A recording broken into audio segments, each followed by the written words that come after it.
This week on RSBANDB Update, we celebrate our 20th anniversary. The Starbloom flower comes to farming, but we also discuss a rare Friday live stream. With questions from last week, Mods Hooli and Ryan share a preview of RuneScape's future, including maybe an avatar rework and gnomes.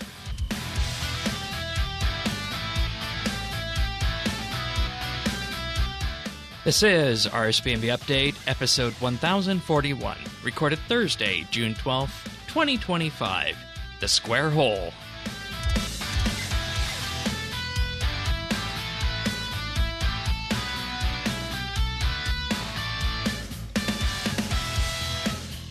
Hello, everybody, and welcome to RSBANDB Update. This is our 20th anniversary podcast, and you know it's a big week because we're starting this week off exactly how we started 20 years ago. But more on that in a minute. Tanis, welcome aboard. Thank you, Shane. I'm glad to be here on the 20th anniversary show. Special day.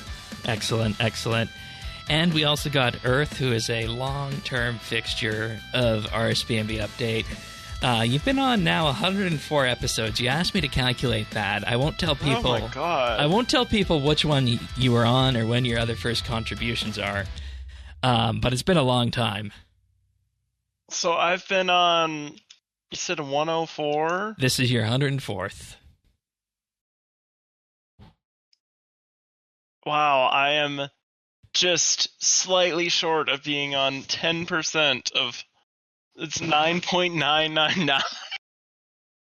And you know, that'll do it when we do one a week and sometimes more. So, but also Parnassus is here, everybody's second favorite Australian. Welcome back, Pern. And a great honor to be here on the 20th anniversary.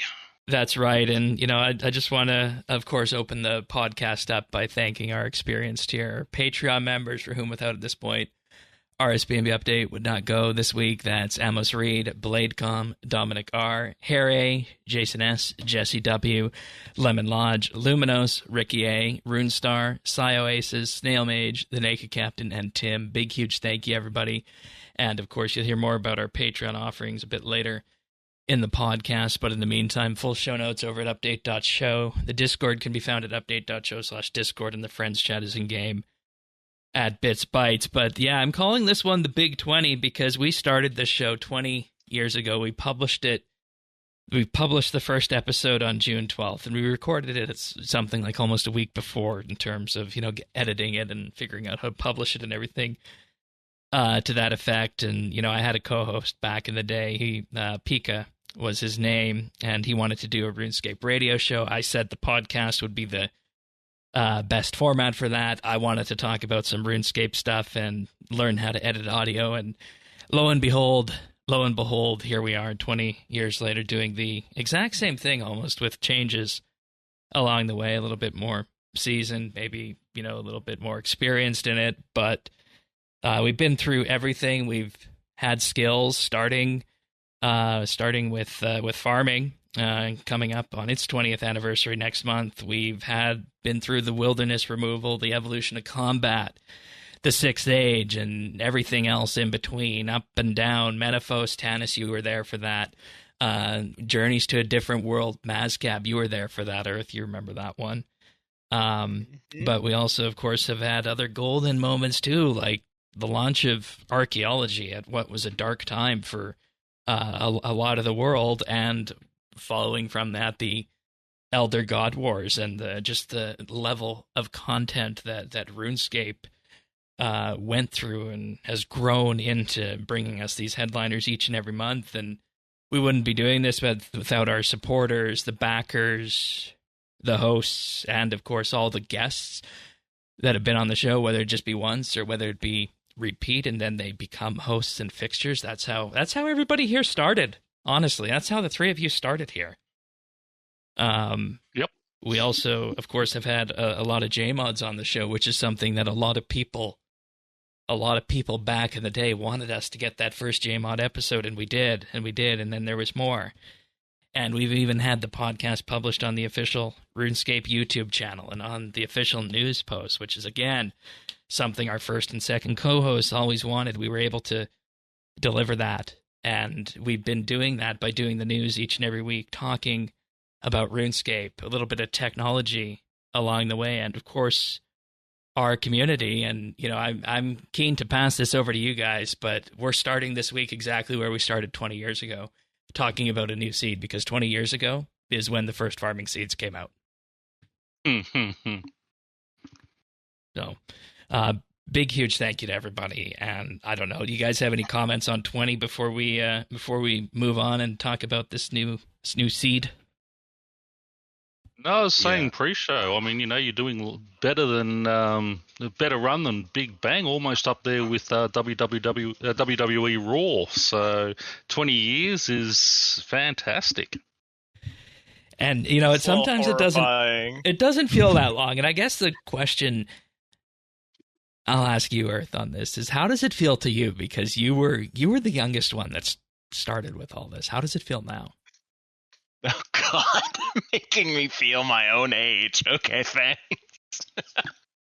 So I was, what, 10? Well, when I first started listening? Yeah, I guess, because we started. You came to us, I think, in 06. I was 11. Yeah. Because it was whenever you first got on iTunes. Right, I so think, that was about a year after. It was not at the beginning. About a year after so, that. You know, been around 2/3 of my life, which is a little weird to think about. You know, the update's always sort of been here. And the first podcast, I remember you told me the story, and I promise this won't be a bad one, about your Christmas morning iPod. God. How you went looking for a RuneScape podcast, found us, and then joined the forums all on Christmas morning.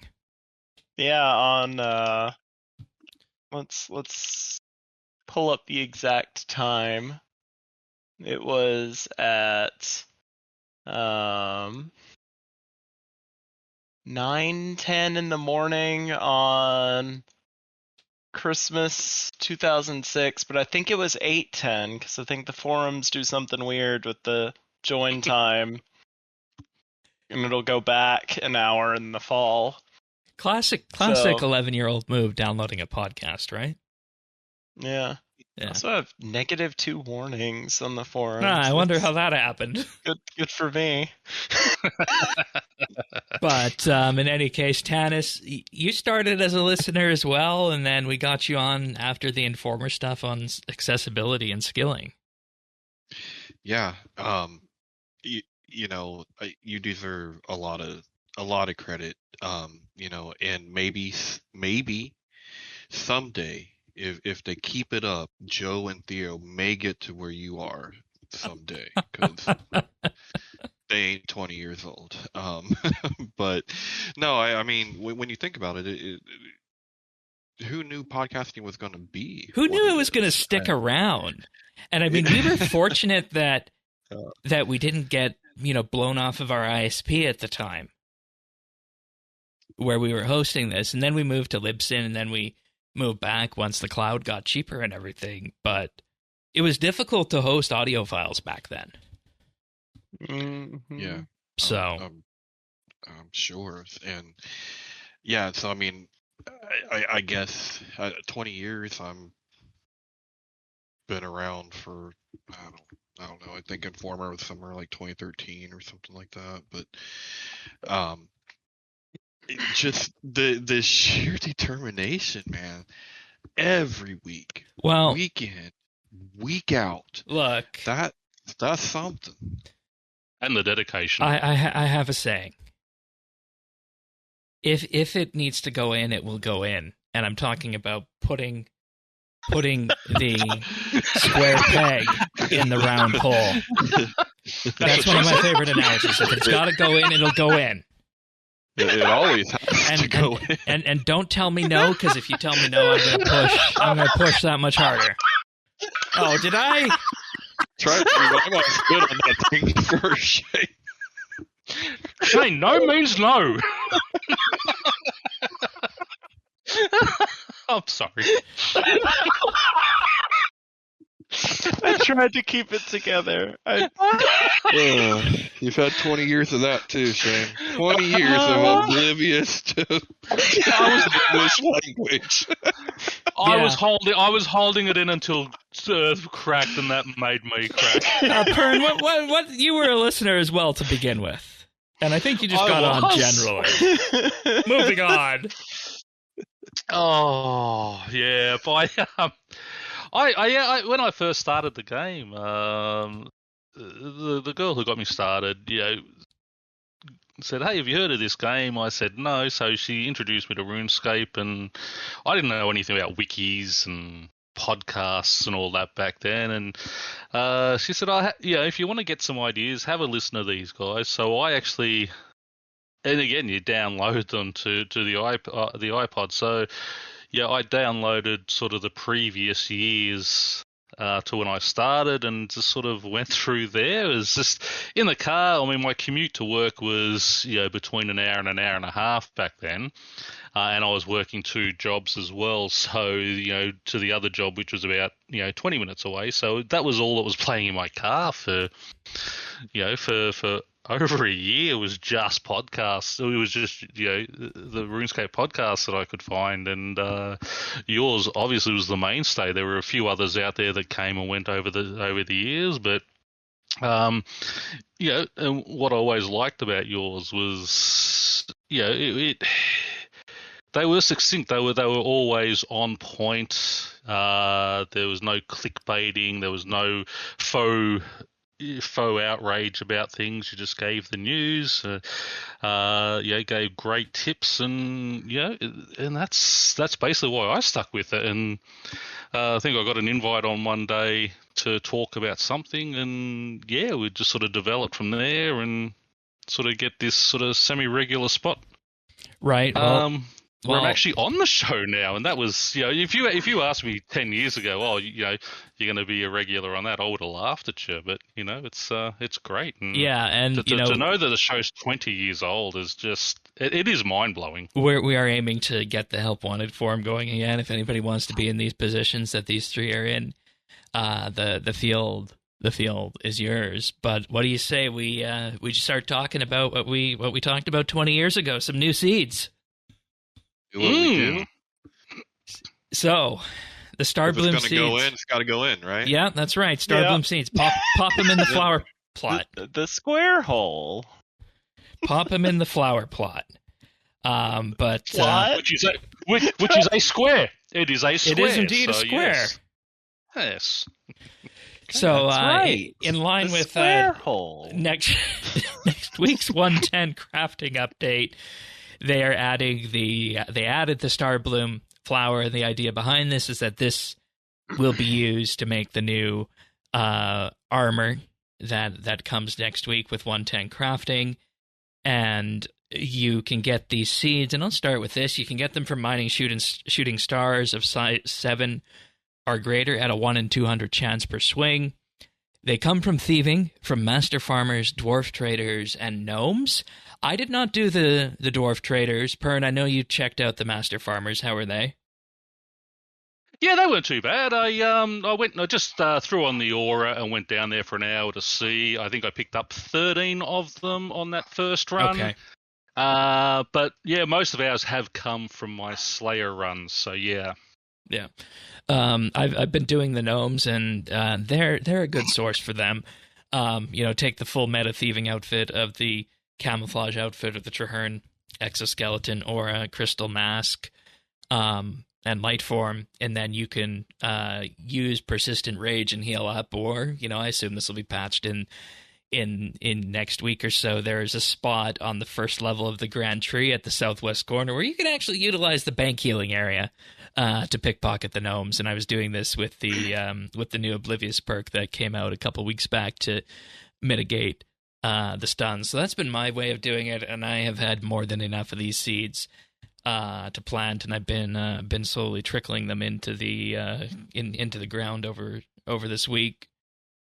But they also come from the Lost Grove creatures, Vile Blooms, Camel Warriors, and Ganodermic Beasts, as well as on the bossing side, Croesus and the Calphite King.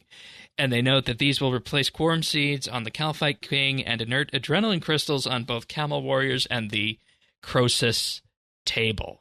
So, not too difficult to get the seeds, and I think that's good because you want everybody to have access to the new fun stuff and have the option to plant them. Level 100 farming needed, so a little bit up there, but not too high with that. And one of the interesting things that they did with this, and to me this tells me that they were looking for a battle staff sync, is that when you plant the seed, you actually need to plant it with a battle staff, and that battle staff you don't get it back, unlike the grapevine frames.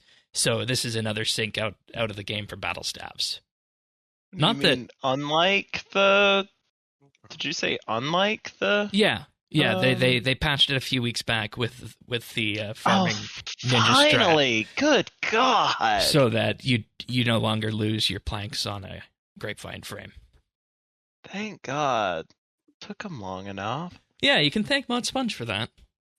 Thanks, Mod Sponge. Yeah, he was doing the Lord's work, and they said that in the patch notes for farming, because he actually modernized a bunch of the code too, which, I mean, with farming being close to 20, yeah, that's up there. But just back to those Slayer creatures. Yeah. I haven't got up to Lost Grove yet, but Vile Blooms are really good. Ganodermic Beasts, I think I picked up about half a dozen in an hour, but the Vile Blooms seem to drop them pretty well. So, and are these tradable or untradeable? Absolutely, 100% tradable. Yep, Shane's got them all.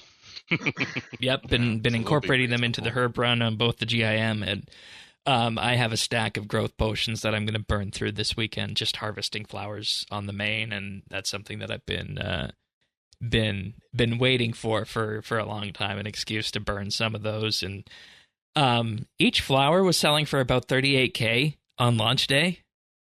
I didn't sell because I'm going to believe that they're going to go up once 110 is actually out. Because we don't know how many of them we need yet. Yeah.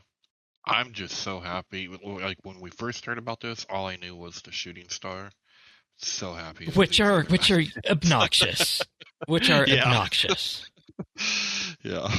So, I mean, when you look at it that way, it makes sense, and it's also why they increased the multipliers a few weeks back on the number of flowers you get, and they moved that down starting in the 50s and capping out into the 70s, I believe, rather than being upwards at something high like 110 or 114, I think it was, for the maximum flower yield. So definitely the right decisions were made for that going in. And I think when you look at this, it shows, and this is what people asked us to do after last month's monthly bit. When we discussed runes, that I know I mentioned it in an offhanded comment that the next thing we could do for one of those economy monthly bits is we could do a farming economy monthly bit, and there seems to be a little bit of support for that kind of thing. So that might be kind of fun to do, looking forward at things and seeing how all these things filter in and out of the skill. And it's also, like I said, very apt that we're doing this on the 20th anniversary of the podcast, at the 20th anniversary of the first farming seeds coming in, and then we'll celebrate again next month come July when the actual farming skill came out, because I think I was one of the early fans of that skill, but it's changed a lot over time. That it was their first set of 120s that they did with Herblore back in 2019, and I think the update this week really just exemplifies that it's got its own very unique spot in the game. And when you land on it with this, and you're able to look at something like this that's able to feed into crafting, that is just the perfect spot when it comes to a skilling ecosystem, in my point of view. And apparently I'm just dictating a text message to somebody, according to my watch. But anyways, wouldn't be the podcast without it. Let's see. So we covered where they come from and how to plant them and the battle staff sync. Does anybody else have anything on the seeds before we move on? Not so much the seeds, but I'm not sure how I feel about wearing flower armor. Are you not in touch with are you not secure in your masculinity, Tannis? No, because men can wear flowers too. But it should be like in boa form, right? Like Hulk Hogan did, or Jesse McCarthy. Yeah, Okay. Yeah. And the interesting thing about this is that there's going to be a consistent sync because it's not on the Masterwork side. It is on the Starbloom side, which is the craftable magic tank armor that we all asked for with this. So, it's going to look amazing, and it's got the same colors as the flower. And I'm just looking at this, and I think slowly but surely this 110 crafting update coming next week is really shaping up to be my favorite 110. Though I might have other comments come next week.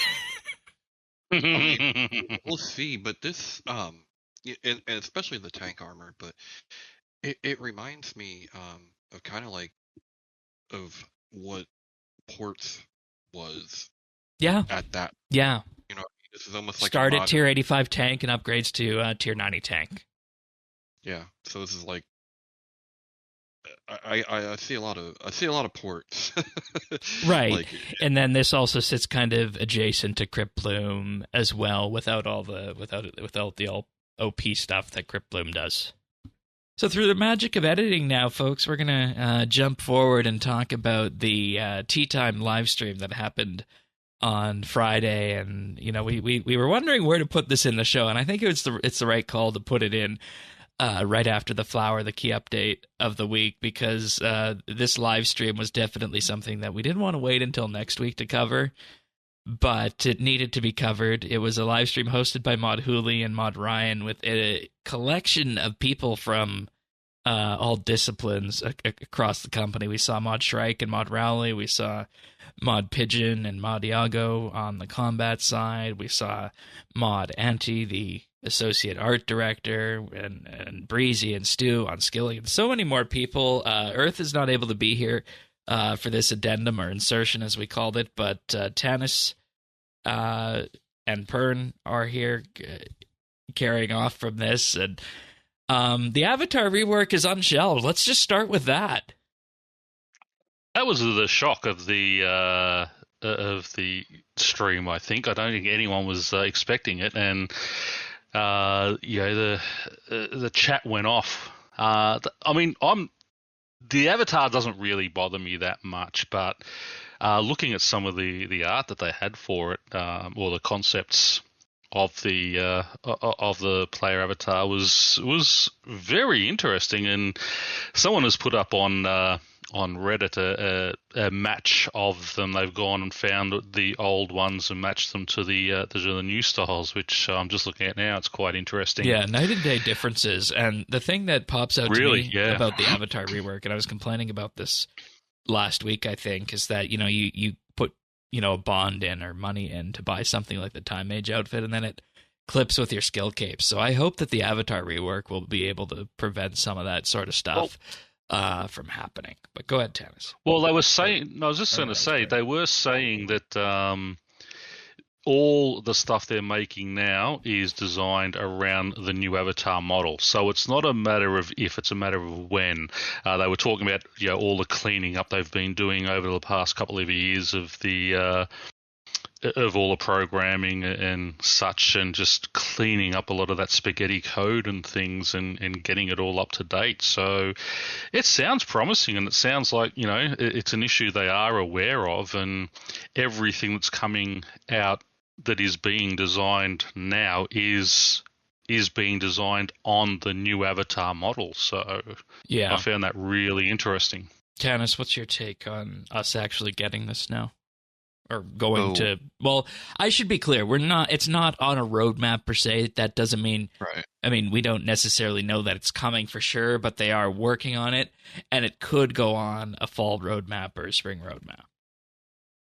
Yeah, I just gotta say, coming into this, everything that I've just heard, that's on what absolutely nothing was expected on my end. I didn't expect any of this. I thought they would be quick statement, and the fact that there's anything, let alone an Avatar rework, and then I've just been looking at some of these images. Kind of reminds me of Dragon Wild's Avatar. It's kind of cool. Funny how that works out, but this this is something that I wish hadn't been shelved, because I think when you're talking about those clipping issues, when you're talking about that kind of stuff, if they had went ahead and been able to just clean that up and do that, then not only do you have that avenue of to be able to sell the cosmetics and people buy them because they're not clipping, they're not crap, but you also can have what they've been, they've wanted to do for a while, which is to farm that out to other studios to be able to just have those assets ready whenever they need them. So, I mean, it's very hopeful and promising. And the way I see this is that we were wondering, with the word of the layoffs and whatnot and the financials we talked about last week, is there going to be a substantial investment in RS3? And in particular, is there going to be something that signifies the people who are in charge higher up than the devs are willing to take a bit of a risk? And the Avatar rework signals that to me, because this was a product of Mod Warden and Mod Iro to the point it was highlighted in the 20th anniversary book as one of the things that they wanted to get in line for RuneScape's next 20 years, and that was 5 years ago at this point. And that, of course, didn't go that way. Mod Warden left, the Avatar rework was shelved, Mod Iro left, who was involved with it at the time, and we were told that, well, there's just lots of work here, and it would, at the time they were doing this, it would have taken, too much time and would have been, too much away from other content to do, whereas now they've resolved some of those technical things to allow them to do it a little bit faster. And the end result is that it seems as though something that was once a big risk is maybe a little bit less of a risk now, but still a big enough risk that they're willing to kind of, put their neck on the line and say, hey guys, look at this, we're working on this. And that was one of the things I was looking to see here. Was there going to be any sort of signaling that the company is willing to take a risk on RS3? Totally agree. And I mean, they did address having to shelve it back then, and they said, we said we were shelving the project, we weren't cancelling it. Just at the time, the programming was just not there for it, just not ready for it. But now that they've sort of got all that code cleaned up, and you're still going through the cleanup, but it's something that they can be working on now without taking all the dev time. So it can be something that a team is working on this while we are still getting other updates, and that's what I found positive out of it. Yeah, and go ahead. And then I'll address the layoffs. I hope that they've learned, because Gygax is very risk adverse. I mean, and we know why. We've talked about it. It comes to EOC and private equity, right? I know that or at least I believe, I feel, that they do need to take a risk on RS3 right now to keep it. To keep it going, to keep it fresh, to keep people there. That being said, I hope they've learned, no matter what they choose, no matter what they do, there will be a contingent that screams and cries and yells and, oh, you moved my cheese. There's always going to be that faux outrage, yeah. And they have to be strong enough to weather that this time and stick with it, because that's always the world we live in now. That is always going to be there. It's just always going to be there. Yeah, and when you look at this, it also comes back to that entire question about microtransactions as well, which was something that was also addressed very early on. Is that they said maybe in the next month or so is when there will be that next step on that microtransaction consultation post, and they hope to have something meaningful from that. We don't have anything beyond that right now. This was very much content, with the idea of reassuring people that there is a plan going forward and there are things in the pipeline because of those layoffs we were mentioned last week and became public. People wanted to know that things were going to be okay, and they addressed that at the end of the live stream, and it was basically to the effect of, yeah, we know that these layoffs happened. It's never good when that sort of thing happens, but out of the respect of people involved, we can't necessarily talk about individuals on that. And I think effectively they said that this is the content plan going forward, and there should be minimal disruptions. At least that's what I took from it. Yep, that's what I took. I think, yeah, I mean, it was a positive. I was going in ready for a bit of doom and gloom and a bit of pessimism, but they did it really well, and I think that I think anyone who did watch it would have felt a little bit of relief that the game isn't dying; it is going ahead. They are, they're pushing.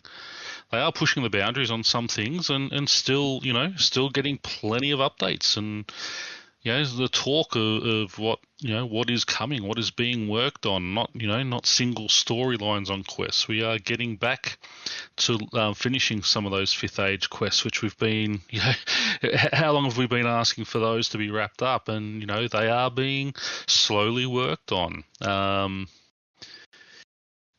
think it really appeased a lot of people and set a lot of people at ease. Well, I think they got the message loud and clear, right? Look, this wasn't just your normal shake-up. Well, we went through a year where we saw JMods trickle out 3, 4, 5 at a time. That wasn't this time, and I think that message was received. We talked earlier in the show. This show's been going 20 years.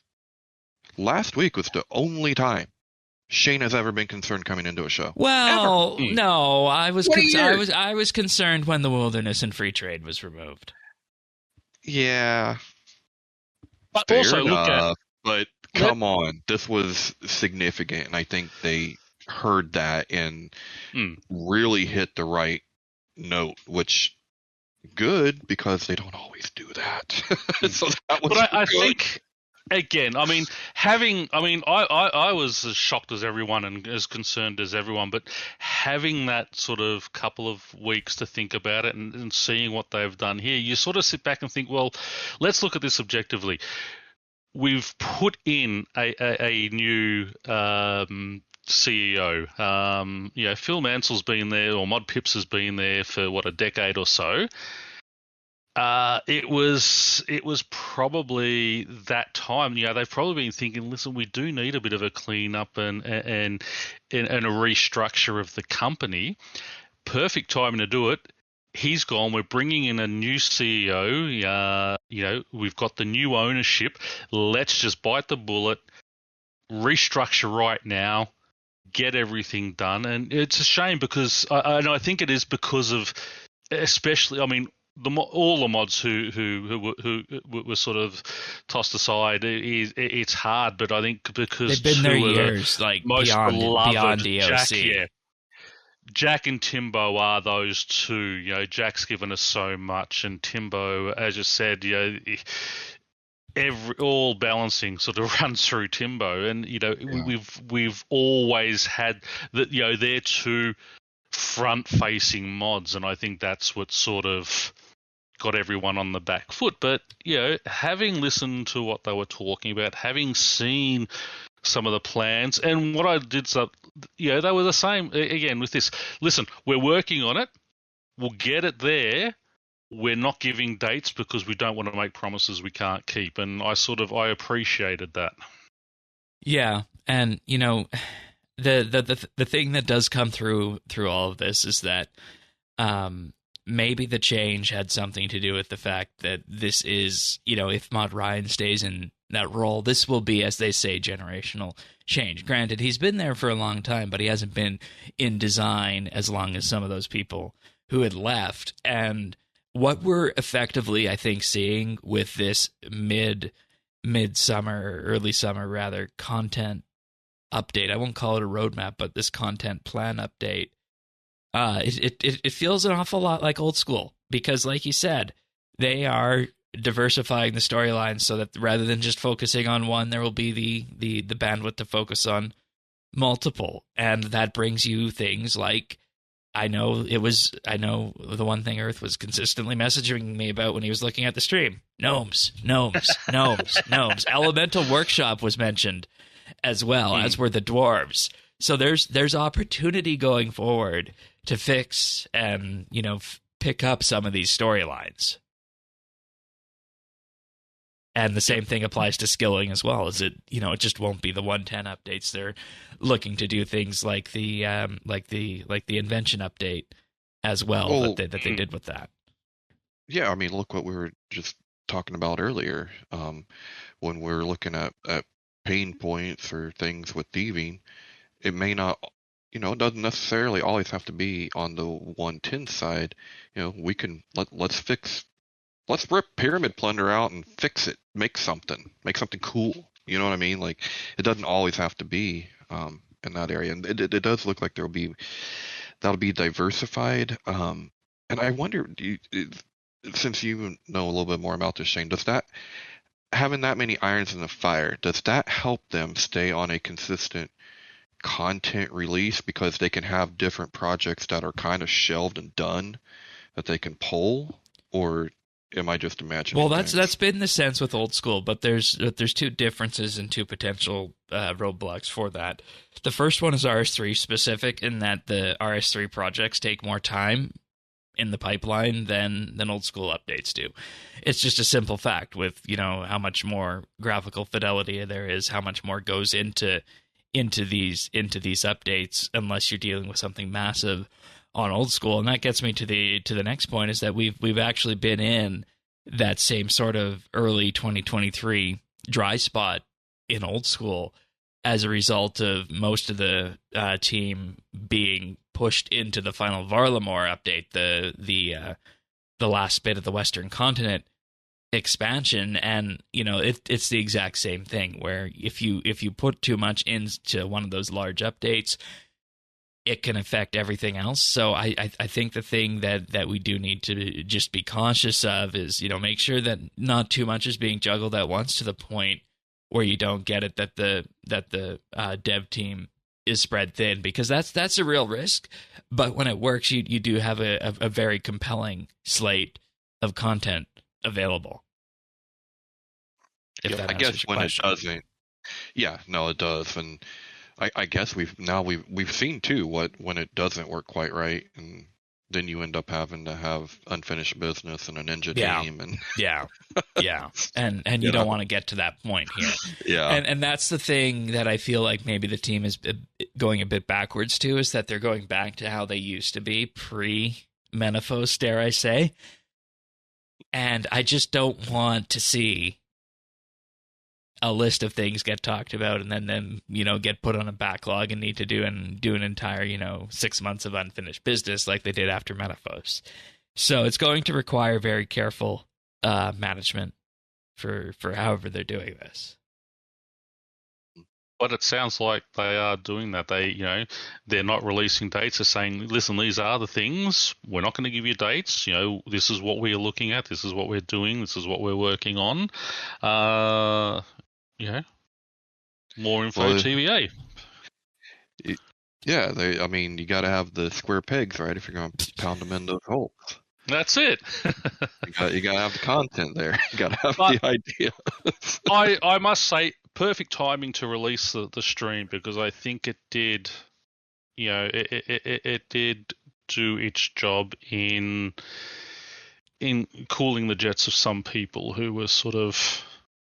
Well, RS3 is dead. Well, I wasn't at that point, but I was definitely worried. No.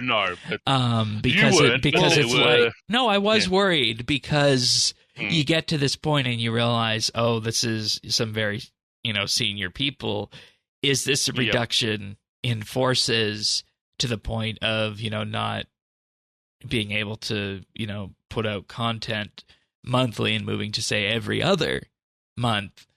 But it would appear as though that everything is still going to be firing on all the cylinders. We have the Amasket boss coming up later this summer, which they talked about in terms of, you know, getting people in for that initial group PVM race. Hardest boss ever.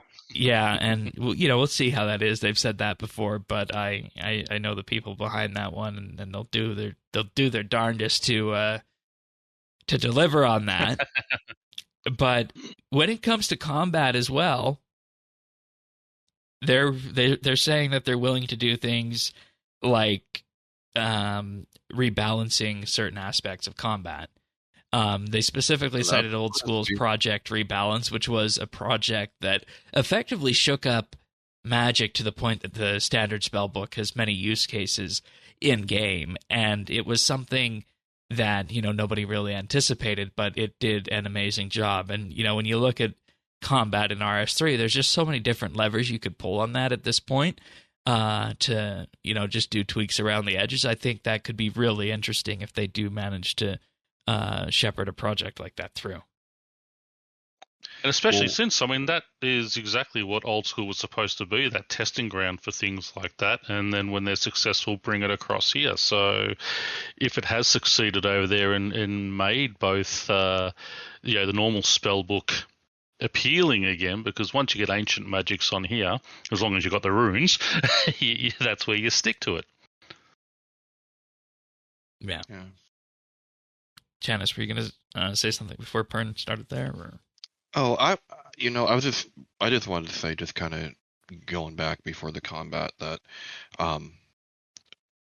I was worried because, you know, I'm an anti-boss guy anyway. That's just me by nature.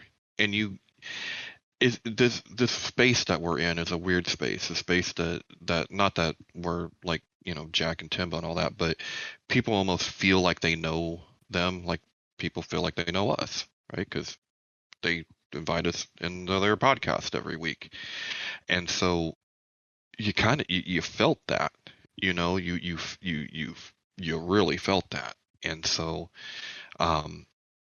instead of like completely, you know, doomer, I kind of retreated into this. I started playing RS3 more than I had previously, and was like, I'm gonna enjoy what I want to enjoy and how I want to enjoy it, and that's it. And you just gotta always hold on to that with this game. Like, I don't know. PSA, always hold on to that when it comes to RuneScape. Yeah, and I think that's the thing, especially when you look at Group Iron Man, is that's you really got to do that, or else, you know, why are you playing that mode? Because you're so reliant on yourself and your group at that point. You know, you might as well just boot up the main and, you know, head off to the GE if you're not doing that. But it speaks to the nature of the game, I think, and when you tie all this together, you get to what I felt was just a really compelling stream, I think, in terms of everything that they talked about, and providing a bit of an update on where things were at, and showcasing maybe some of the future content pieces. Even though they didn't have to do that after this week, they went out there and they did. Oh, actually proactive for once, not reactive. Yeah, exactly. Yeah. And, you know, we've talked about countless times before about how the community strategy has always been reactive, and that doesn't lead to a good place, honestly. It does not. Oh, I mean, if you lead, you got to give people a chance to follow. There's a hell of a lot more followers out there. You know what I mean? You just have to lead. Oh, yeah.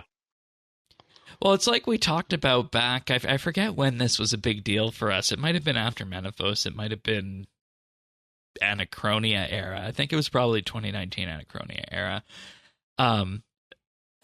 Effectively, what we said at the time is that Jagex really needed to level up their community management side and their discussion going outwards. And this was 2019, back when content cadence was a dirty word that people didn't like talking about. Because what happens is that you have the community manager go out and you have them present something compelling. And, you know, last week, if they would have went online with this live stream, immediately after the news had broken about the layoffs. That wouldn't have been the right time to do it because it would have been the wrong tone. But on the opposite hand, people this week are wondering exactly, well, what does the future of RuneScape look like? And what they have effectively done with the live stream this week is that they have met the community's mental state and where they're at in terms of their thought processes on the state of the game, in terms of realizing that something needed to be said and that people wanted reassurance. And they didn't go outright and say, hey, we understand, how you feel after last week. They gave that reassurance, and they knew the people needed reassurance. And then once they met the people's needs of that reassurance, they were able to take them along for this journey of providing this RS Ahead roadmap update of what the content was going to look like. And as a result of that, if you do that, and if you do that consistently, not necessarily every week like they used to, but maybe, once or twice a month, if you do something like this, you build that goodwill up with the community. And then if you don't piss that away by, making some sort of mistake on the community side, like we talked about last week at the very end of the financial segment, you keep building and you keep building on that goodwill, and then you're able to use that goodwill to bring the people along for whatever vision you want to sell to them. And, maybe this is a good point to be starting this, and maybe you do another one in a couple of weeks like this, and then a couple of weeks after that, and then bam, a few weeks after that, you have that microtransaction conversation. And if you're able to keep the people in your back pocket like this, in terms of meeting their expectations and their mood and bringing them along, having that microtransaction conversation in a month and a half from now is going to be a lot easier rather than if you just pop that post out publicly and do it. And I don't know if this strategy of pacing and leading, as it's called, is what they're actually executing. But if they are, wonderful, and if not, they should. Yeah. Well, it's something that I think they're also doing, and by there's a lot of ways and a lot of reasons that you have to do this, but something we used to always talk about, back in 2017, 18, 19, we were always saying, you got to manage the expectations, guys. Manage the expectations. You got to manage expectations. And in a way, this whole live stream kind of did that, because if you think about, you could have negative expectations, right? Like, oh God, the sky is falling. And they did help to kind of set that straight and then let people know there's stuff coming, which once again, setting expectations that, okay, there's content coming, and I feel like then once again, now that if you can continue that, you try to be sly about it, you can continue to manage these expectations, and it just continues to build the goodwill. Mm-hmm. Yeah. But if you go out there with another conjoint membership survey without going out there first, then you're back to square one. Yep. And this underscores, like, I don't necessarily know what Mod Hooli's role is in terms of being able to influence the communications on that sort of thing, or if it's just more the player-facing content stuff. But they need to do effectively what they did here for the content and following the layoffs. They need to do this whenever they have those conversations about microtransactions. Upfront, honest, to the heart of the people who are watching. And if you do that, you prevent some of those like rakes hitting you in the face as you walk along through the garden. So nice to bring it back to farming. Yeah, kind of, I guess, like that. But that's I think my meta level coverage of the communications behind this. And God, it feels good to be able to do this again, because how long's it been since we've had a live stream like this where we've been able to evaluate the communications? Because we used to do this every week. Yeah. No, this was I'm pleasantly surprised. I mean, I just didn't. Once again, I didn't expect this. No, But that's exactly it. I don't think anyone was expecting it to be like that, and it was really good. And if there are any of the marketing and sales people at Jagex listening, you want to make some money? Start doing some limited edition prints of some of that artwork. I'd buy some of that stuff just to hang in my study. Some of that was really, really good stuff.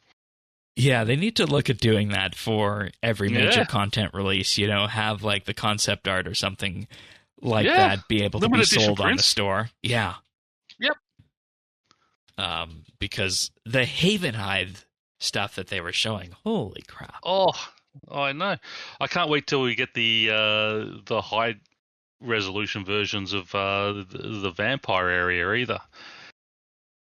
Because that was that dark foreboding type area, and the Havenhide there is just so gorgeous. I'm going to be hanging out there a lot. Yeah, another thing that actually stands out from that they are doing content-wise is a lot more dyed items. And, you know, Yep. It doesn't pop as much as these landscapes do. But again, I bet there's somebody out there who would buy a print of the concept art of all the dyed wands from Sanctum. Yeah, they look quite good. So I don't necessarily know how you would set something like that up. Maybe you could contract with like a third party printing place and then just sell them on the store like they sell the merch from Backstreet for all that. So 100% agree with you on that. But I think we did lore, skilling, combat, art, and the general analysis. I don't know that I have anything else on the live stream. Either of you? No, I think we No, covered it. as I said, I did say sort of pre-show a shout out to Ryan. He's sitting in his office. Apparently, it was really hot, no air conditioning or anything. His face was just getting redder and redder as he was going through, and you could just see him virtually melting in his seat. Yeah, I Really, would bit not, of a heat wave over there at the moment, but yeah. would not envy that position. But yeah, Tanis, you good? Yep. All right, then. Well, let's move on and let's talk about thieving right now, because Mod Sponge is out with a post asking for ideas of what kind of updates could come to the thieving skill. So Mod Sponge posted something in Discord and on the Reddit this week. He is asking people about what we'd like to see from a thieving update. In particular, he's looking at early concepts, and he says whether you're a hardcore pickpocketer, a skill cape collector, somebody who hasn't touched thieving since the days of pickpocketing cakes in Ardoin, this is your chance to pitch ideas and air frustrations. It's still very early, so nothing's set in stone, so this is a real opportunity to help shape the direction of the update and the skill. And he's got a series of questions to get the thinking started. So right now, if we were to point to something at thieving, what would we say is the most rewarding aspect of thieving right now? And I have to stop and pause for a minute because it doesn't immediately pop out. I mean, like as an Iron Man, I'll say seeds and those sorts of things that filter into the artisan skills. I mean, I love the Prifddinas elves for the clues. Okay, they were always good. We pickpocketing them. They were a decent source for clues when they sort of first come out and such. But thieving again is just one of those skills that is there. Gives you. I mean, it gives you, as you said, gives you a source for. It was our early money on the GIM. I was going to say it was our early money earner on the group Iron Man, so it was decent there once you got to Manifos. Maybe, I mean, depending on the scope of what they want to do, there are still some bands of thieving that are not good with training. You know, like what am I thinking? The pyramid, the tomb, Pyramid plunder. Yes. Yeah. Like that. I mean, that still occupies like what 50 to 60 or was it 60 Yeah. to 70? But the Ibis suit out of there is a good thing, and that staff that you get for teleportation. But again, yeah, it needs a complete overhaul. Yeah, and like one thing I'll say is that the meta to get to 65 thieving for safes is one of two things. It is the dungeon doors in the Thieves Guild, which you need to hop worlds for presently. Or it is ganging up on the gullible tourist, being able to find that in whatever Menaphos world you can. And then at something like 50-ish, I think it was, you move to the Menaphyte Marketeer. And that is really the meta for thieving, is do whatever you can the fastest to get to safes. So for me personally, I think one of the things that could be changed with thieving is to effectively make it so that you're not necessarily shoehorned into something like the gullible tourist or those doors early on. I think that would be a good thing. I'd like to see an upgrade to the Thieving Guild. I mean, guilds are a great thing, but they need to make them relevant and useful. It's like we said at the crafting guild episode, make guilds great again. Yep, and we'll be talking about that next week, Guild obviously. Is great. What do you mean? It's getting an update next week to be even more great. Oh, hell yeah. Yeah, It's like and again, one of the that is only one of the more ones that's useful guilds. useful. Yeah. And that's what we want to see happen with the Thieving Guild as well. I really want to see the guilds, get spotlighted and taken where they are. There's a good training method at once you get into it, at pretty much sort of each level. So, they are a viable option for training. But we'll see what happens. And one of the things that I'd like to see, I know there was the discussion at RuneFest and in the last roadmap of making skilling more profitable. If you look at old school and you look at what is some of the most profitable money-making methods in old school for skilling, it's thieving. It's pickpocketing elves over there and pickpocketing Vyres. Now, I know I don't necessarily think we need to copy this, one for one, but I think if we're going to look at what the identity of thieving could be as a skill as you level it up and you become that master thief, is that if you know how to effectively min-max a skill, I see no reason why it shouldn't be one of the, top skills, non-combat related, that can be used for money making. It's kind of the point of it. It's right. To get money. Right. And I mean, you can do that to a degree at the Prif Elves, but I think it would be fun if you could lean into that in other ways, like old school does, specifically with the Vyres, and how their elves are not only a moneymaker, but they're also something that can be used for high-level skilling when it comes to crafting, smithing, and herblore over there. You don't need to do the same things, but just that same sort of general idea. Have new things put in your ports where you're a pirate and send out ships to get loot. Yeah, sort of like your sailing skill over there, but do it through ports here. Yeah, and, that's something you go out and get loot, things like that. Because thieving is there to, the whole idea you steal something to make money. Even if you sort of like you're managing miscellanea, have your own little gang that sends out and sort of can get money for you each week, and be interesting to see what they come up with. Yeah, so there's a few ideas on that.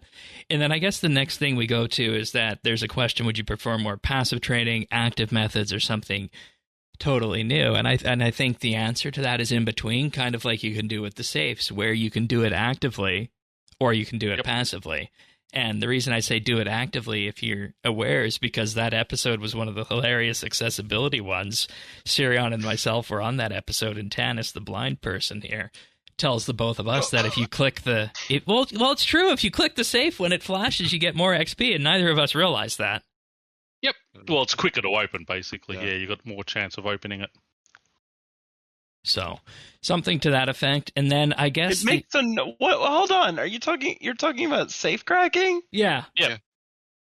You didn't think that the flash and the we missed the flash, and for some reason we didn't have sounds on. The loud noise? We didn't have sounds on. Oh my god. Now that's on you two. So I think the interaction of what safe cracking does is good, but you don't necessarily need to add more safes for that. And then I guess the big question is, when it comes to XP balance on safes in particular, how do we feel about that? I mean, they're crazy fast. Isn't it like 200k an hour or something? Yeah, well beyond higher that. than that. Well beyond that. Yeah. Well beyond that. Yeah. At the I mean, higher I level love ones, I mean, you're close to 800 to a mil an hour. Yeah, I don't even remember, but I remember when I pushed for maxing, it was not difficult.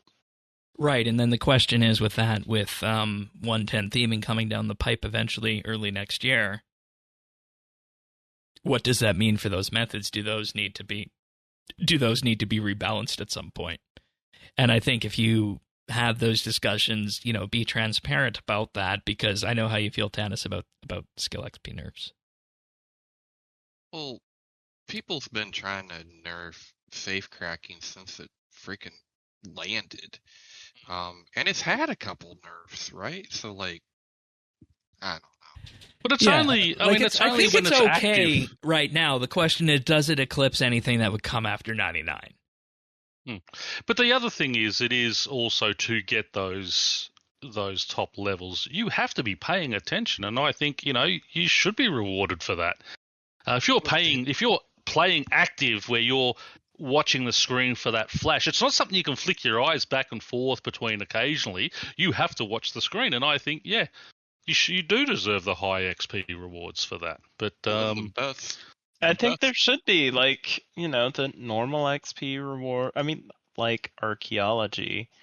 You can have, medium XP gain, just AFK, or if you are focused and locked in, you can get a hell of a lot more. I think that's a nice balance. Yeah, and that kind of goes to the original safe thing, is that it's that spectrum of how much do you want to interact with it, and it comes down to, will this displace anything post 99? If anything needs to be adjusted, I think that's the legitimate question on this, is that if there's going to be a level 100 thieving method, will the safes that we have right now be a better training method? And if they are, then maybe you need to consider something to that effect. But I think keep in mind that when it comes to safes, that's also about what content you've done, you've completed, you've unlocked.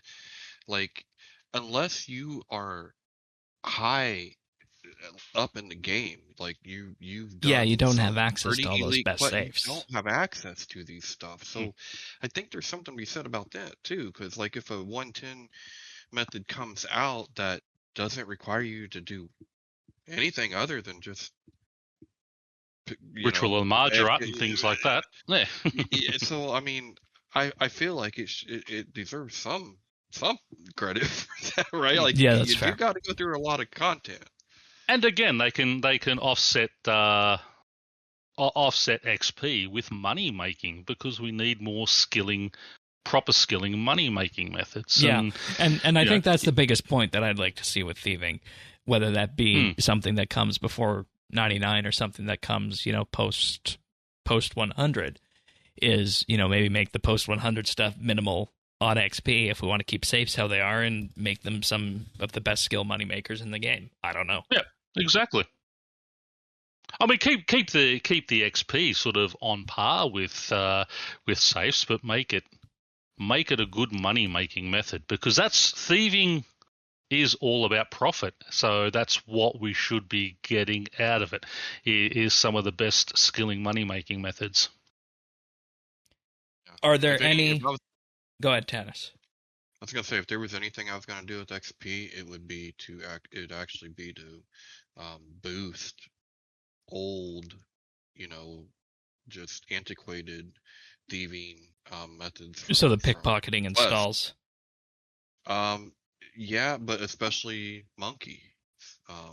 Oh God, I forgot about blackjacking. Oh my But it's a hell of a process to go through making that green. It's too bad that it died. Give it some XP love, Yeah, blackjacking's a nightmare. I don't think I've ever successfully done it. Yeah, blackjacking sucks. But... Yeah, I don't want to be involved with that. So I that's why. Oh, so pickpocketing is okay, but hitting people is where you're out. Yeah, kind of for thieving. Well, with the blackjack, I mean, all they need to do blackjack. If you I don't know. I mean, obviously it might be engine limitations, but wield the blackjack, and that is your left click option. Yeah, it's a moment where you got to right click, select blackjack, click him. Yeah, it's just like it's a pain in the bum, especially when they walk away when you're on a Australian internet that is always slow. That would be a nice little fix to tuck into this update. I mean, Are there any new stalls, chests, or pickpocketing targets that we'd like to see?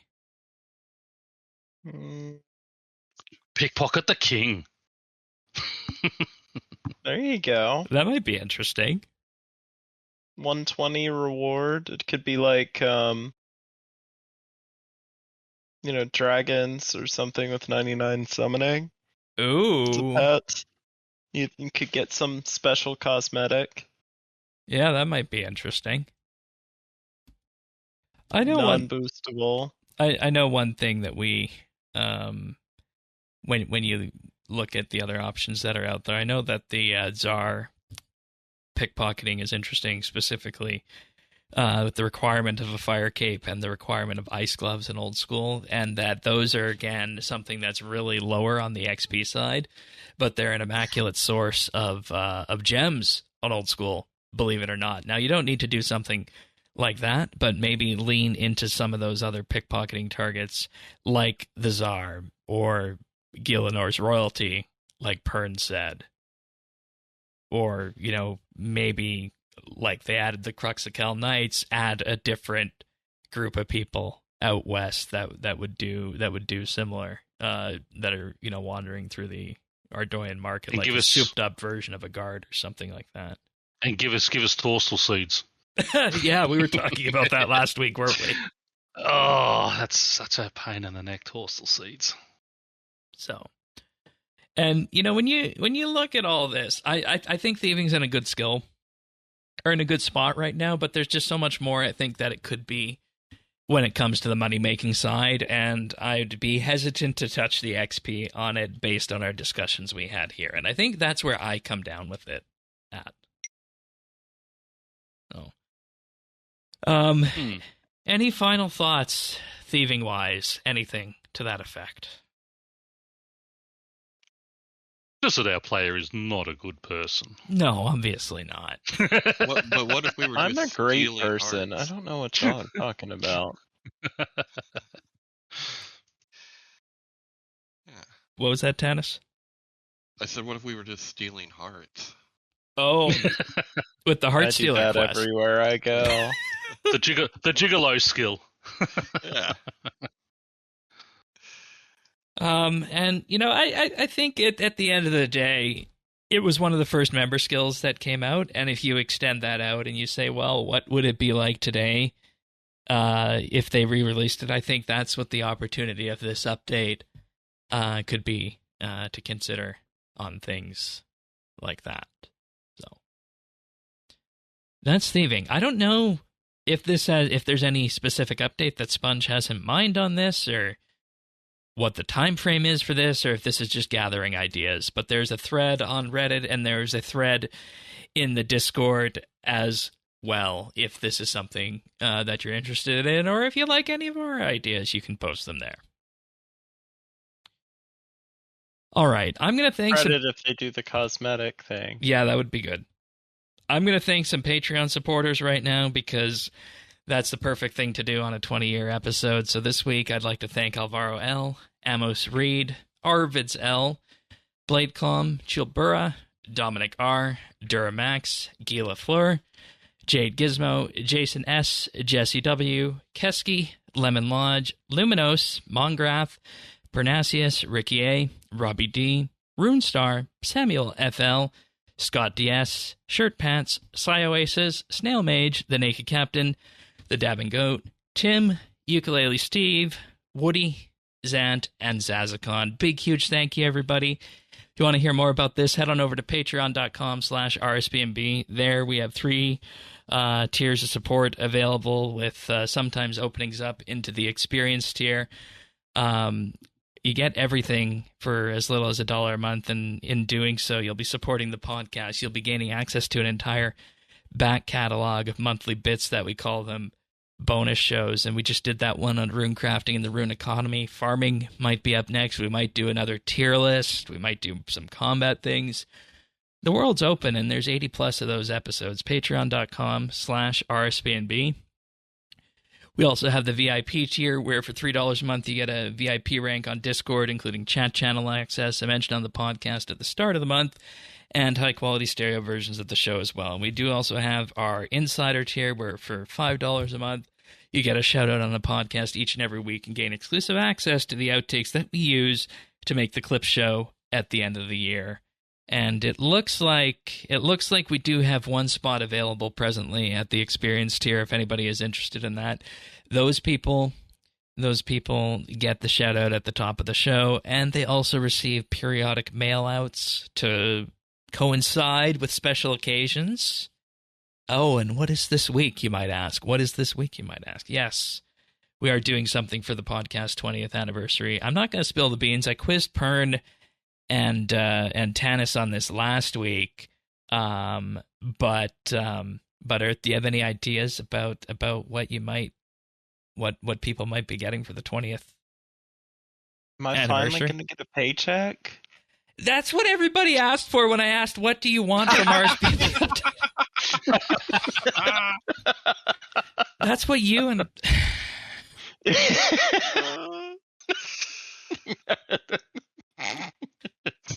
Bloody I was Americans, right, Shane? I was thinking more gift related, but fair enough. Cash or check? No. Well, we'll leave it as a mystery then until it starts arriving in the experience tier members' mailboxes. But there's one slot available if you want that. Patreon.com/RSBNB. It means the world to us. Thanks so much, everyone. Thank you. Thanks, guys. All right. What have we been doing? What have we been doing in RS? Let's start with you. Let's start with you, Pern. I was going to say, do we want to do patch notes first? Oh, did I skip over the patch notes entirely? You skipped over patch notes, yeah. Starting off, they removed the animation delay when crafting runes at the Orania altar. Okay, good. Right on. They also fixed the height of the Tower of Voices in Prif. At times it would appear far too low. And that's been something that's been on and off for a few months, so good to see that's been fixed. They fixed some terrain and blocking issues around the river in Shiloh Village, which they say has caused a very minor relocation of some of the fishing spots along the river to account for the fixed terrain. Did they pull that change? Because I think that's game breaking. No, I think that's still there. You missed the joke, buddy. Okay, fair enough. And they adjusted the position of Santa hats on character heads. And I feel like this is deja vu because this is appearing again in the patch notes. I checked my Santa hats this week, and I see nothing different. Yeah, let me I think go it was check mainly my for the- vast collection of Santa hats. Female head, probably. Yeah, because the females, I think it was too big on their heads or something. Oh, okay. Well, it says it fixed oversized Santa hats on female chat heads. Yep. Yeah. But, yeah. You're right, Tanis. I do have that collection. It just kind of started, and then I had to get each and every one. Yeah, I don't have none of those, so. You have a problem, Shane. They also updated the grasping rune pouch model to better distinguish it against standard rune pouches and align it better with Croesus. When I logged in a minute ago, I kept it together, but I saw it in my bank and I was like, what in the hell is this?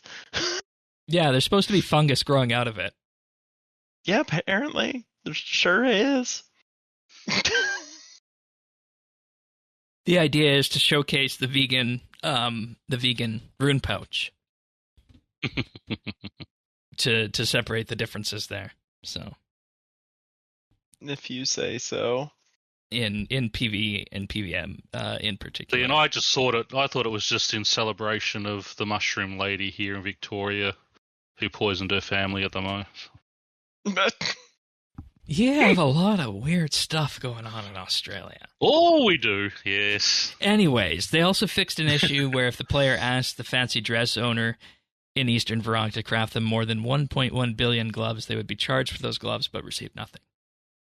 I thought it was just I do that that was all just the a good time. sync. Yeah, that's just a good GP sync. God. I just had to include that one because it was just wacky. Yes. All right, now we can go on to what we've been doing, adjusted after the addendum. What have you been up to, Pern? I have been chasing. I needed to get 200k dungeoneering tokens, so went to do the ED ones. Fantastic for that. 5 minutes, 10k tokens. Brilliant. To unlock magic notepaper for the group. Not going to be able to make a lot of it. You get 20 per elder log, which is great, but the other parts that it needs are not cheap. But at least we've got access to that. Still chasing a soul talisman for the group. I have hit 150 completed shitty tombs. Jesus. That's completed ones, and I've probably haven't completed 30 or 40 where you just sort of, it's a bad one, so you run out of time, so you just run and just open all the sarcophagi around there. So that's a bad one. I thought the soul talisman come at 104 Slayer. It's actually 109 Slayer.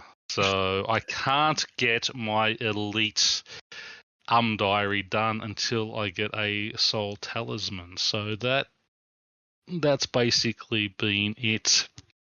What else? That's basically been what I've been doing, and just a lot of Slayer, just trying to get that. Hit 102 Slayer, 108 Necro, and that's basically been my story. Nice. Yeah.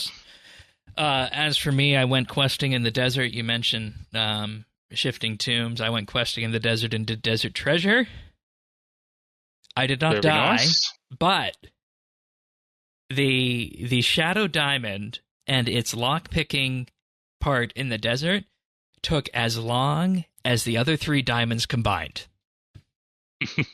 And I'm doing this with 66. I'm doing this with 66 thieving when the quest has a requirement of 53. Yeah, I think I did mine when I had already hit 90 thieving, so I didn't have any trouble there.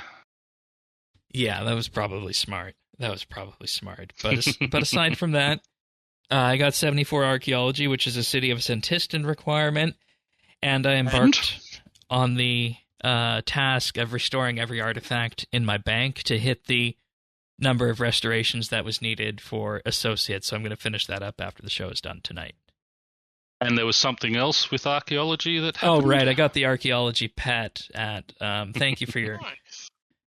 Thank you for your photo on this. I got the archaeology pet at 942,167 XP. Wow. There you go. And that was my 5th skilling pet. Oh, damn. Damn. Wait, you got it under 1 mil Yeah. XP? Yeah. God. I only got 1. I got the spoon. Yeah, you are spoon-fed, buddy. But aside from that, just farming, keeping the group, keeping all the herbs and the fruits and whatnot needed to make primal pulp. And now I'm a flower merchant, I guess, too, after 20 years. I might have to remove all my white lilies and start putting some starblooms in as well. Yeah. Never underestimate a florist. That's right. That's right. And remember to collect your battle stabs daily for the flowers too. If you don't do that, because we need those. But how about you, Earth? I know you've been away from the game for a bit, but is there anything you'd like to share with us game-wise, tangentially to it? Anything? I mean, just doing my dailies occasionally. But not much. I played a little bit of old school, but not been playing a whole lot lately. Yeah, and I should mention that I want everybody to tune into OSRS Update this weekend, because we will be covering the controversy over there as it has blown up with all the Pride stuff in the media. That'll be on OSRS Update this week. So if you're interested in that, tune in over there and listen to that right after you're done listening to us here. Tanis, how about you? So just still playing Dragon Wild, still enjoying that. But I've been working a little bit more, trying to get to that 80 smithing. Well, of course that requires getting all the materials, so I'm mining now. But yeah, just working the Iron Man, trying to go back to the original goal of getting invention. Yeah, and then we'll get because we showed you how strong some of those new skilling perks are. Yeah. So yeah, that put a little pep in my step, and we're I wouldn't say like full bore, but what I like about what's nice about RS3 is I kind of play RS3 when I'm just doing some other things or listening to something, relaxing. I've been playing Dragon Wilds when I want to play RuneScape. Yeah, because you really have to dive all in on that. Yeah. So that's kind of where I've been. All right, sounds good. Yeah, I've noticed that with that, and as per usual with how we go with the GIM stuff, if you need anything at all, skilling wise, anything, just let us know, and we're always happy to provide all that for you. So, but you do also have a pick of the week for us this week. Actually, no, we're going to achievements next. Jeez, it's been 20 years and I can't even follow my own rundowns. Yeah, what? Losing it in your old age, buddy. Yeah, I know. We have Warrock with 120 cooking on June 10th, Ex Bologna with 99 rune crafting on the 9th, and 99 construction on the 7th, and Oric G with 99 attack on the 6th, marking 19 years since the Falador massacre, which we'll celebrate that in full next year. It'll be 20 years for that. We've got to forgive Shane. Don't forget, he's trying to insert those things in a square hole, so you can't pick on him too much this week. Tanis, what do you got for pick of the week? So I have something that is a little unusual, but I have found this very unique kind of YouTube channel called Living Mythology. And what it is it's Greek mythology that is voice acted, and they tell the stories and they try to, keep these stories alive. And I gotta say, man, they're awesome. I mean, they're so rich. They're so, and what I like about them too is, I mean, obviously we've all studied it to various degrees, but Greek mythology permeates culture, and just hearing the actual stories and hearing them voiced, it's really good, because the when you hear it, it's as if the god is talking. You're hearing it from Zeus's perspective, and that's really, really cool. So the pick of the week is Living Mythology. It's a YouTube channel. Check it out. I've learned more than than I have probably forgotten over the years, but it's been a lot of fun. Really, really entertaining. They're like audiobooks. Yeah, I didn't appreciate Greek mythology and whatnot when I was younger, but you look into this and you see so many pillars going into our present day society on this. So it's important to kind of have a bit of a, read over for that. So what would you say is your favorite episode? Because there's tons of them here. Oh yeah. So probably my favorite. Oh gosh, my favorite episodes are the Titan. I'm not gonna say that right. Let me go with the Hephaestus episode, because I actually didn't know his story as much. I knew who he was, and I knew what he did, but I did not know his story. So I think it's Hephaestus like Revenge or something like that. Yeah. Yeah, 32 minutes. Really yeah. What I like also, it's not just Greek. They've actually got Norse mythology on here as well, which is another one I love. So it's got... Yeah. Subscribing to this one. And I feel like we're in such a situation in the modern era with YouTube where it gets always to the point that every video you see is going to be one that's like trying to flame bait you or clickbait you into clicking on it and manipulating your emotions and such. And I think educational YouTube is still a very interesting space, and more all the channels that I see and talk about and I find myself looking at are trending in that direction, because if they aren't, then quite honestly you're just dealing with the likes of clickbait that's like never like it's been before. So I like educational YouTube channels. So I think this is a good pick of the week. Earth, do you have any insights into Greek mythology? Any favorites?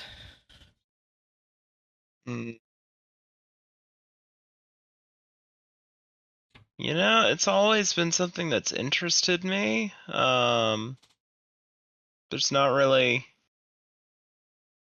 one story or anything. I feel like Sisyphus every damn day. But what did that one do? He's the guy who has to roll the rock up the hill, and then it rolls down. Oh, you're talking about the podcast. And he has to push it.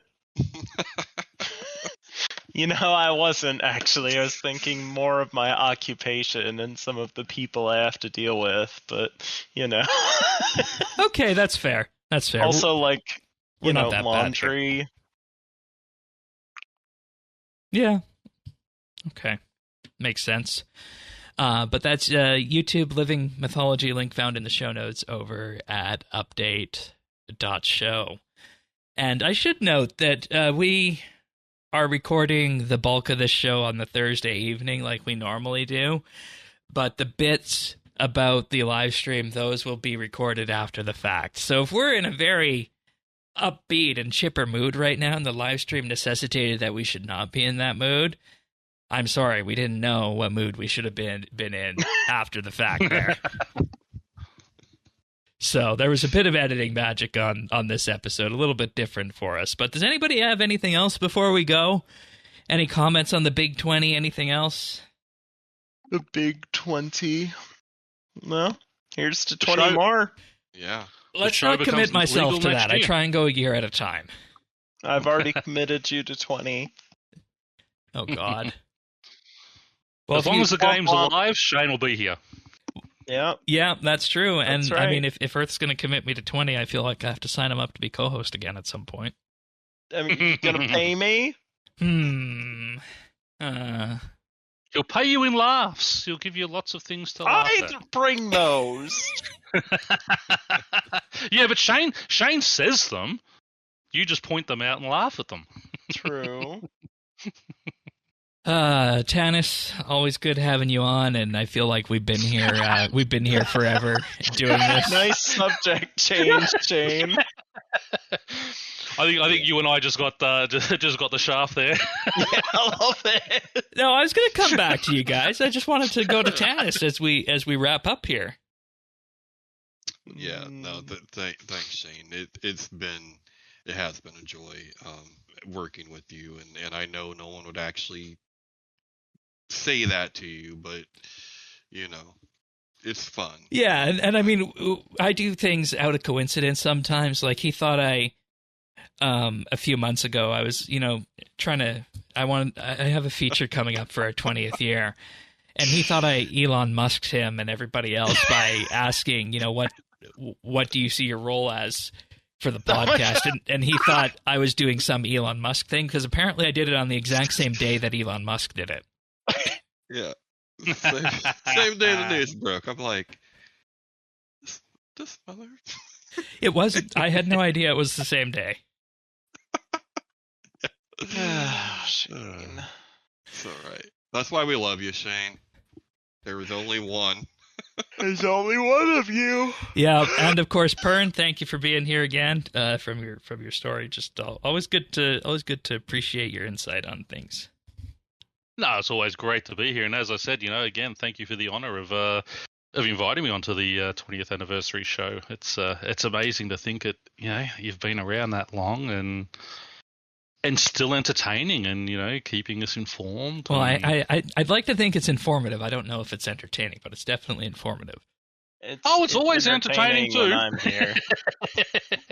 And I guess with that, we go to you, Earth. Thank you for being here. And as you always say, I think you ended your 2015 year of co-hosting by saying you were the thorn in my side that kept me honest on the show. Well, I try to. But I figured, bring you back for whether this you episode. Liked it or not. No, it was good. It was good despite the year 2015 was, game update-wise. Yeah. When we did the, every year in review thing, could we name a single thing that happened that year? It was one thing, right? Nazcab and the Gobies. Yeah, and that was it. And Tuska. So your humor kept the show alive when the game was at its lowest peak. Yeah, but it was rough, man. I probably took 2 years off. You did. After that year. I was worried about you. with that. But and here I am. It's all good, But we'll be back next week for your regularly scheduled RSBANDB update if you want it delivered to you automatically. Best way to get it is to subscribe on your favorite podcast listening service. We're on Apple Podcasts, Spotify, Pocket Casts, and more, as well as YouTube at youtube.com/RSBANDB. And with that being said, it's been 20 years. We'll be here again and again and again until the updates for another 20. Stop coming. See you next week, everyone. Take care. Bye, Happy y'all. scraping all.